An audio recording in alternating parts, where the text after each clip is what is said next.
Wow. A little bit nicer, huh? Where's Paul Woody when you need him? If you did this, we appreciate it. No, it was Paul. Show the way you get things done around here. We'd like to start it out. How's Brandon Merriweather? Did he get through practice?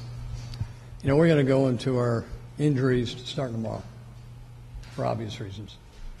You know, tomorrow's like a normal Wednesday with a Monday night game, so we'll talk about those injuries tomorrow. Mike, your offense last year took... But our quarterbacks are both doing well. Your offense took a big step forward last year. I mean, they had 6 new starters. How much more can you all improve upon with that continuity of having everybody back? Well, you're always hoping that you're going to get better as an offensive unit. I think anytime you have 6 new starters, it really says a lot about our players, what they were able to accomplish last year. And we're looking forward to improving on that. Hopefully we can. Have you noticed improvements on recognition and things like that in practices, or what signs of growth have you seen? Well, anytime you have 6 new guys, they get a feel for the system. They get a feel for some of our opponents, especially within the division. A lot more repetition, a lot more comfortable with the terminology, defenses. And when you put all that together, you're hoping you do improve. So we've got a good camp, hopefully a great week of preparation this week, and we can take it to the field. Mike, you guys have you guys have restructured several guys' contracts in the last few days to stay under the cap for the season. Are you hopeful this is sort of one of the last effects of the salary cap case?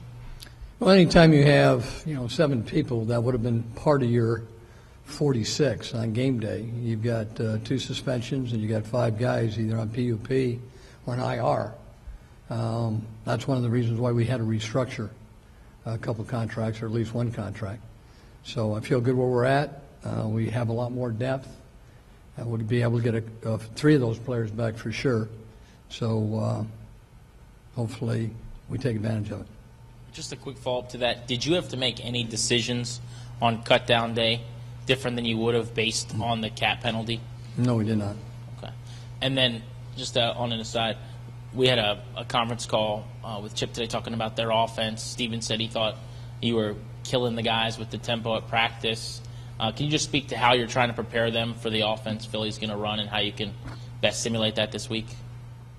Well, we've been doing it all through camp. We've got different periods where we run the up-tempo type offense, get our players familiar with the game type speed that we're going to see on Monday night, and we've done that since the first day of camp. Mike, you have a lot of continuity at linebackers and on the D-line, but the secondary, obviously, safety, Brandon barely played last year. Bakari was in college. How confident do you feel going in with your secondary? Well, you always look forward to them taking advantage of the Monday night game, and you're always hoping they play at a very high level. But they're there for a reason. They've earned that position. And I like what I've seen, with our young guys. They got a lot of potential, but they still got to carry it over to the field. So hopefully we can play the way we've been practicing, and that's at a very high level. You are, I think, 15-4 in week 1 as a head coach. What advantage, besides just extra time, do you think leads to such a good number, and how different will it be for next week when you have a short week for Green Bay? Well, you're used to dealing with those situations. Anytime you do have a short week, you have looked at Green Bay throughout the off season. You haven't really studied them, throughout the 4 preseason games, but you'll get a chance to look at them on Sunday and Monday. So you get a little jump on those teams that you do play after, like a Monday night game in a short week. So, that's typical. Any particular reason in your mind for the week 1 success? Just anything different week 1 versus any other week for you?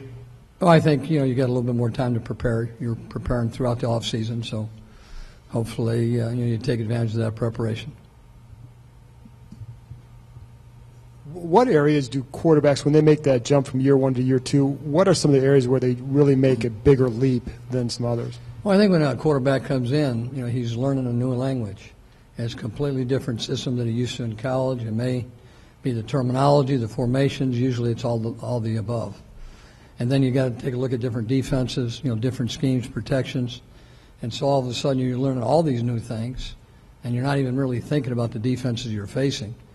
And so, the first year is usually pretty tough. And the second year, you're a lot more comfortable with terminology, starts to be second nature.